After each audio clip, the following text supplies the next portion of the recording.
Leo. Welcome to your June reading. Oh my God, it's almost your season. Yes! So fun. So let's start with the unfun and get it out of the way.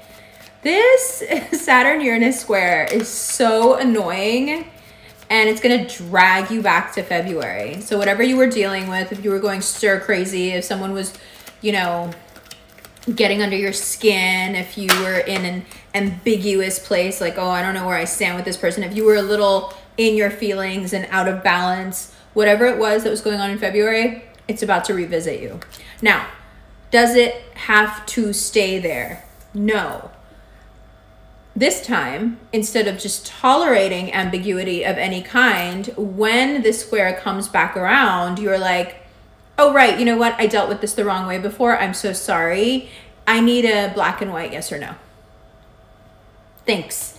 And you want this in every part of your life. Along with this, there are a couple of people around you who have been pretending that they love you when really they're just super toxic.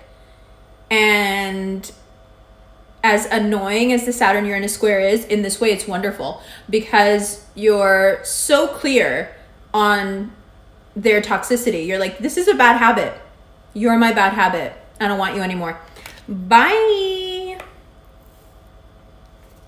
Let's keep going. The Three of Cups to me is your indication to just cut ties. Press the button. Just get it over with. Just get it over with. It's like ripping off a Band-Aid, and I know you've heard that before, and I know so many people in your life have told you, you can't keep giving this person chances. You know what they're gonna do. See, I think that you think that if you're cute enough, that they'll behave. That if you, and that's in a love situation, in a friendship, if you give enough, they'll behave, or they'll be good. No. In a family situation, if you're tolerant enough, they will come to their senses and not be so messed up. No. Because you keep thinking somehow it's you that can fix it. You can't fix this. Because it's not your issue and it's not your problem. And as much as you would want to make it your problem, it's not. So there's nothing you can do. I know you like to feel really capable. I know you like to feel like your decisions are what drive your life. And that is true, as long as we're talking just about you. But when you start applying that to other people's behavior, ooh, it gets messy. Please don't commit to anyone right now, because this energy, this mix of energy is so strong that it can have you seeing things that aren't really there. You want so much for the Six of Cups to be true that you don't realize that your own need for this connection can be a toxic trait and can be an addiction for you. You love love. I just said that to Cancers, and they're not happy about it. Okay, on the 20th, Jupiter is going to go retrograde. So for you, this has to do with love. It has to do with marriage. It has to do with the bond that you have with someone. It has to do with freedom and your libido. And you want to make these huge decisions, especially because on the 11th, Mars moves into your sign. So you have all this fire and all this energy, and you just know you're right. And you know that you can trust this person now. And you know that they're coming at you correct, and everything can be better now.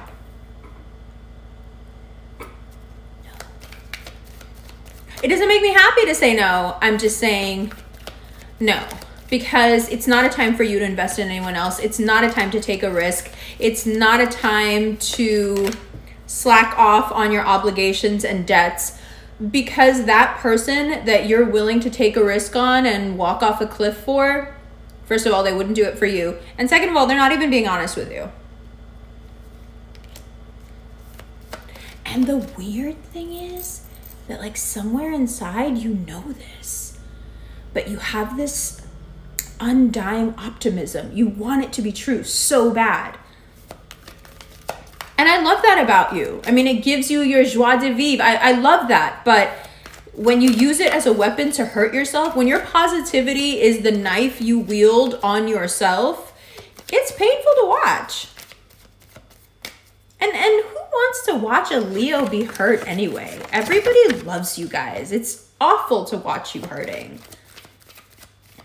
Seven of Swords is also about restructuring work and money, because either the company's not paying you enough, someone in your employ is taking from you. There's something going on where there's too much money going out and it's not being done the right way, and you need to figure out where it is. So it's time to revise, restructure, look at all the small details and figure out where the holes are and where the bleeding is coming from. Then this Gemini lover's energy, whether this is the embodiment of a person or it's just this force that is the Gemini truth-telling, let's connect on a real level energy. Regardless of how it enters your life, it wants to show you who's not for you. In many cases, this Gemini is the one who's going to be like, I know everybody else is rooting for you, but I'm going to tell you that this person isn't honest. I know you want them to be honest. I know you want this to work. I know you want that person or that job or that thing that checks all the boxes, but at what expense? Because if it's at the expense of your dignity, is it worth it? You know, you have this, again, Saturn, Uranus square, you have this huge challenge to face now. Is it just about feeling and connection, or is it about integrity, truth-telling, obligation, commitment? Are you willing to accept less than you would in any other situation just because you're a slave to this connection? Don't do it. Don't do it. Don't do it. Instead, focus that energy where you should be focusing it. Okay? There were some wrongs made, especially financially, in February that you can now right. Focus there. There are some people that should be paid more, or that you need to tell to pay you more. Focus on that. You've also got this impulsive streak when it comes to work, and it can really affect your money. So you want to set a plan early before Mars goes into Leo on the 11th. So you have about, 2-3 weeks here to put together a plan that you work off of, and then you just work off of the plan. And you're thinking, no, but my impulsive side is where I get my best ideas, and when I work off my instincts, I'm my best. Yes, generally, but this is not a normal month. This month is full of retrogrades, squares, oppositions that can really hurt you if you're going, flying by the seat of your pants. Just don't do it. You're healing on top of that, and you're healing slowly but properly. So to let someone in that you aren't sure about, you can set all that healing back, and that's got to mean something to you. Like, your healing process has to be important to you. It shouldn't be something you put to the side because you're either coming back together with an ex, coming across someone that you don't really trust but you want to be friends with, someone who gives you a bad feeling and you allow them into your circle anyway, someone who's associated with someone you love so you let them close to you. Don't do it. There's so many people walking around with hidden agendas, and you know what they can see about you? They can see that what you want most is this 9 of Cups, content, that feeling that Leos love. I'm surrounded by people I love. I love the people I love. Everybody loves me. This is perfect. And they will manipulate you because this is your strength, but it is also, as is often the case, your greatest weakness. Oh, it makes you so weak. It makes you such an easy target, because anyone who makes you feel that communal love, you just adore them. And so people will fake it. People will tell you anything you want to hear. They'll woo you with their words. And before you know it, you're stuck in a situation where you're either being lied to, used, embarrassed, or all three. Aren't we done with that? Jupiter retrograde, June 20th. It's all about ambition. It's all about your work. It's all about moving forward and forgiving yourself for whatever work mistakes you've made. Because that's one of the things Saturn Uranus square brings up, is like, you made this mistake. You should have done this with work or your business. You should have done this. it doesn't matter. After the 20th, Jupiter goes retrograde and you're like, you know what? I can make it back. It's not a problem. I'm a hard worker. I'm smart. When it comes to money, your intuition is great as long as, again, you use it to make a plan before the 11th, and then just trust yourself and trust the plan that you've made. This is not a time to be conferring with others. This is not a time, this is what I don't want you to do is say, oh, my intuition's going to be off. I should let someone else make these decisions, or I should ask somebody else's opinion. No, you and your intuition is enough as long as you get it done before that transit. So now, one more thing here. There are a lot of things that you have been wanting to do, waiting to do, and you've been putting them on hold because you'll do them when you have someone to do them with. You'll do them when the time is right. You'll do them at XYZ point in the future. The thing about June is that Mars gives you this energy of it's now or never. You deserve to do those things now. You don't have to wait for another person. You don't have to wait for a companion. You don't have to wait for permission. You don't have to wait for the perfect financial time. If anything, it may bring you much more financial benefit in a way that you can't even imagine right now.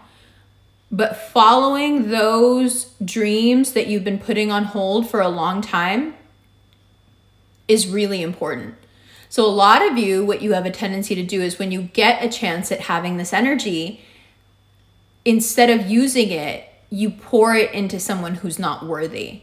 Someone that you feel either you can help with this fire or rehabilitate, or in some cases reconstruct even. They're so broken. But very rarely do I see you live up to that reputation of being the selfish person who wants what they want just for themselves. And in this case, I wish you would. I wish you would take some time to just do something for yourself. And a lot of you, I don't know if the Virgos will ever see this, but a lot of you Virgos are Vedic Leos. And this really applies to you because you have a tendency to put off almost anything that is a purely selfish desire because you feel guilty about it. And Leos do this as well. They don't do it in quite such a victimizing way, but you do have a tendency to roll over your own needs and desire, and more importantly, desires. You're pretty good at taking care of your needs, but your desires, especially the ones that you feel may be superfluous, but are they? Like, this is the month where you're really wondering, are they superfluous or are they important? You know, should I be going on that trip? Should I be learning that thing? Should I buy that thing? Should I get this thing done? Should I go do that thing? Yeah, you should. Because you've spent enough time in this particular way making yourself small so everyone around you wouldn't be afraid, intimidated, judgmental. And what has it gotten you? Has it made you happy? No. Has it made people like you more? Has it in some way dispelled your reputation for being selfish and egotistical? No.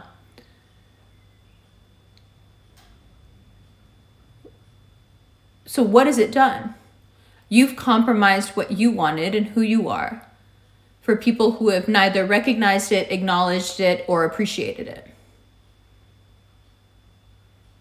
So what are we holding back for?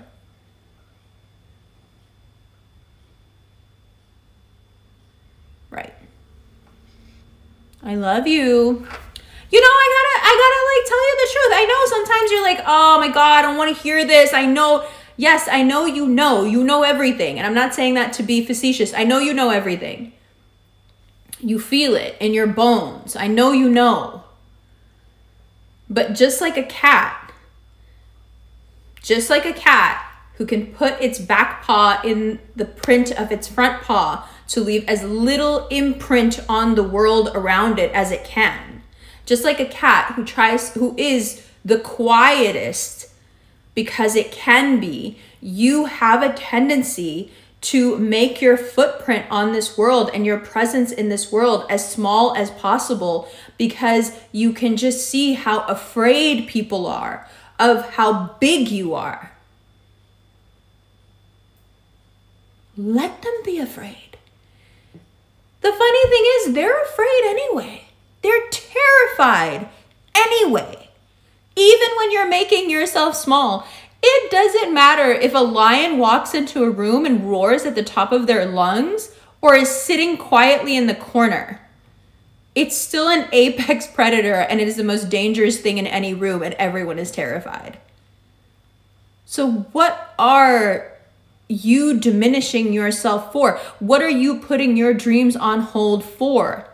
For these people who are terrified of you anyway to what? Come over and pat you on the head? They're never going to come pat you on the head. They're too scared. Stop needing that. I'll stop yelling at you. I love you. Hi, Leah. Welcome to the second part of your reading. So, to say that Mercury retrograde is in full effect over here would be an understatement.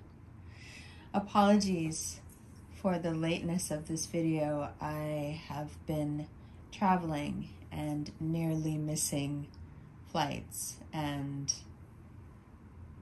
jet lagged and everything in between.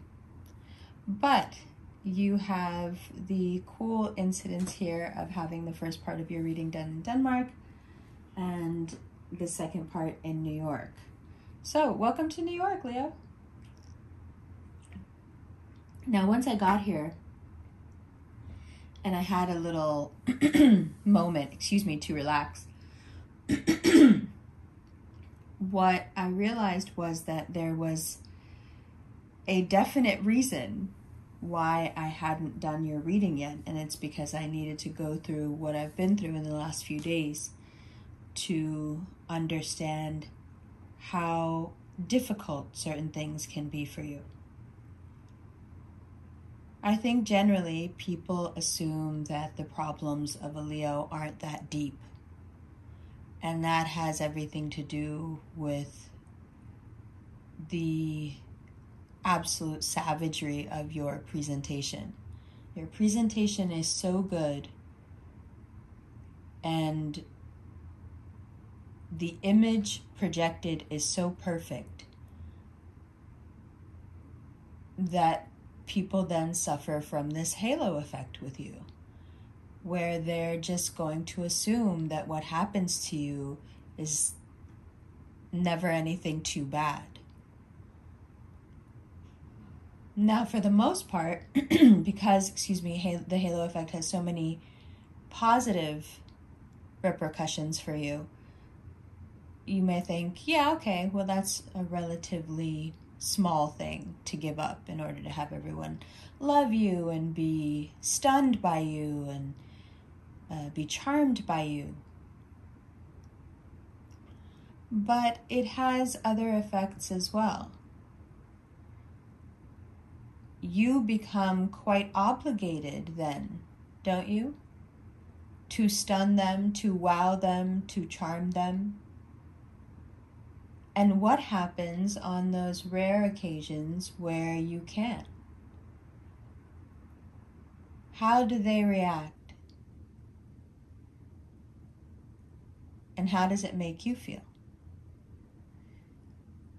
Now, I know I'm cutting several layers in all at once, but I find that that's the only way to really get you to listen. With Leos, you have to push until you hit a nerve. Because you are all these things that everybody wants you to be naturally. Anyone who thinks you make too much of an effort just doesn't get how dope you are.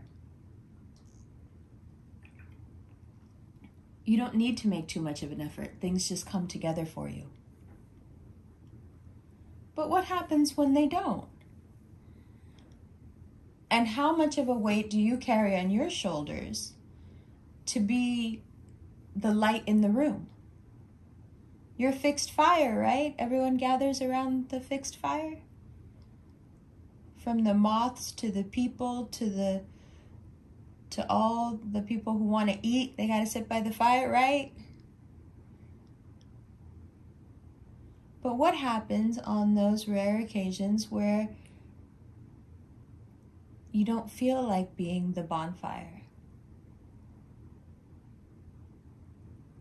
How do the people around you react?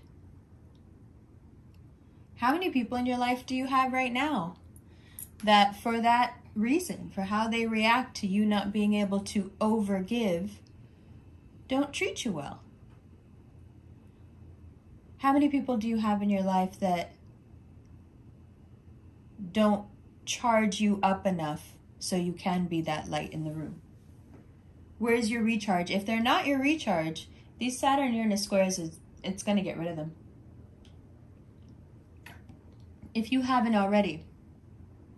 Because your instincts are good and they've been sharper than usual. I think a little adversity has done you good. But now, in the next 3 days, from now until June 10th, you have this great chance to press the button. Anyone who doesn't bring you back into alignment, the Temperance in reverse, they should go.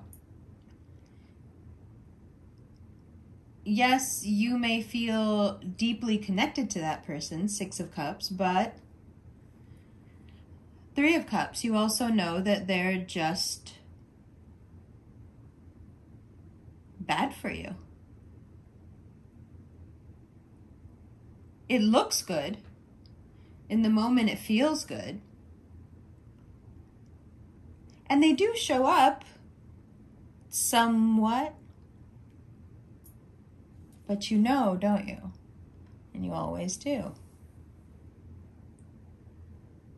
Now, the 7 of Swords and the Lovers together, in the context of the 7 of Swords, the Lovers is a card of deceit, of make-believe. So as soon as we hit this Jupiter retrograde on the 20th, you can see all the lies because your vision is so focused on wanting something very solid. And anything outside of that stability and that responsibility, it just doesn't appeal to you. You have gotten into a groove while things weren't going so well of being disciplined and on top of your game and on top of your work, and you're not the person you were when they last saw you. You are more and more becoming the best version of you, and you've hit upon this great truth that discipline is the key. Without discipline, nothing can be achieved. And the focus of a cat is something that we all aspire to. So when you learn it, you tap into a focus that is one of your superpowers. Yes, you may light up the room, but you're also an apex predator. You're not just one thing. But it is time to allow people, projects, ways of thinking into your life, really broadening your horizons so people can understand that duality within you. Anyone who makes you choose, whether you're the light in the room and the apex predator, anyone who makes you choose between the two doesn't understand you. And in the long run will drain you. They'll drain the side of you they don't like.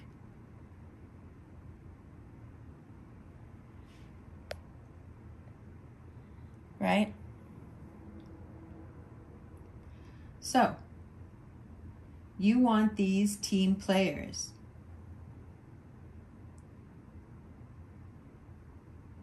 You want love and marriage. You want the good life. But if they can't offer you more than that and it just becomes about your libido, it's gonna end up being down here somewhere. in that make-believe world that you put things in when you don't want to admit that something was your fault. Sorry. Don't risk it.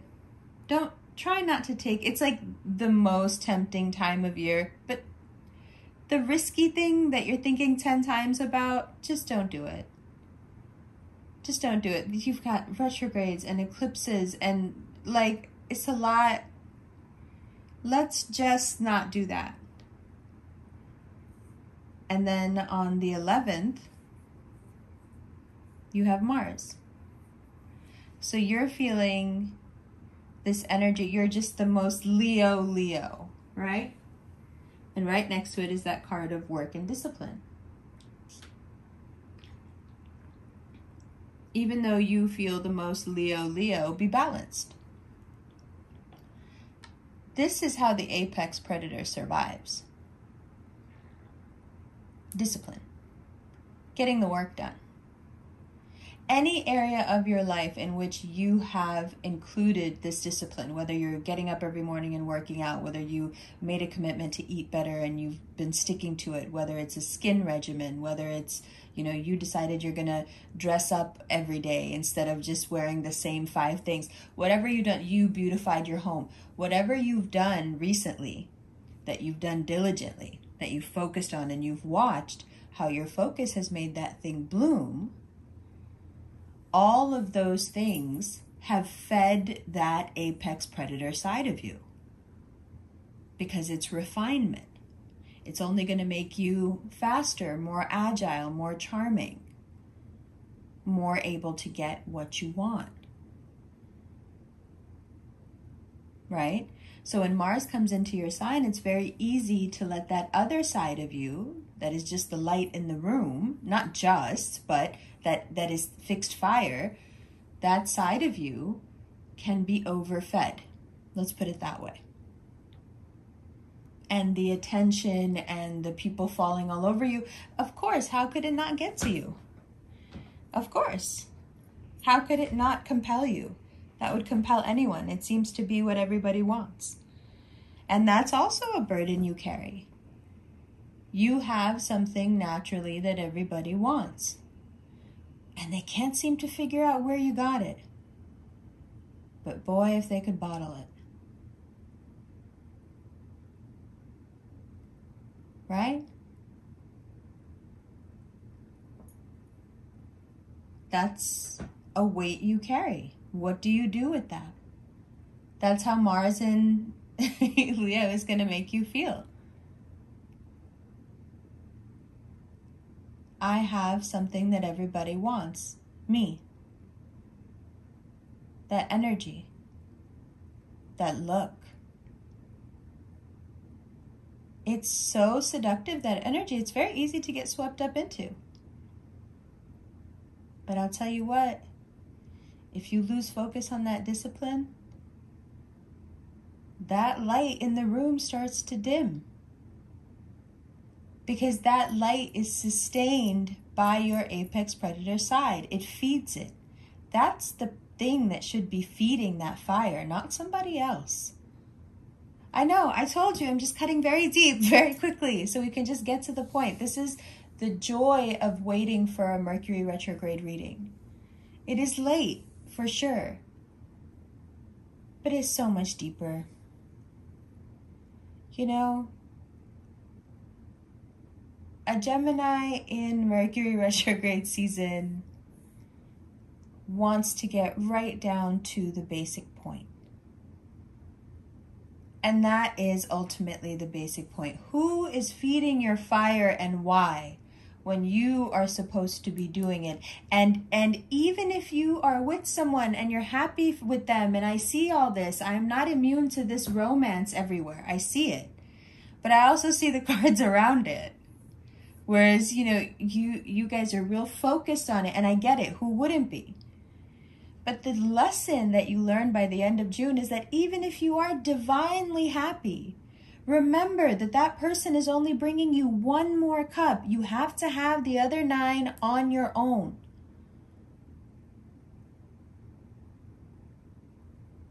As soon as you lose focus and you start thinking all these cups are because of that person, you lose. No matter how happy you are, no matter how much they fulfill your life right now, just keep in mind that they bring you one cup, and these also all have to be continuously filled by you. Even if they're making you happy, even if they're giving. Even if they're giving, so you feel like, I don't really have to do for me right now because my cups are being filled. Excuse me. We can never have too many cups. Do you see what I'm saying? They can contribute all they want to that energy that you're feeling. They can be a huge source of it. But that does not in any way take away your responsibility to yourself. Right?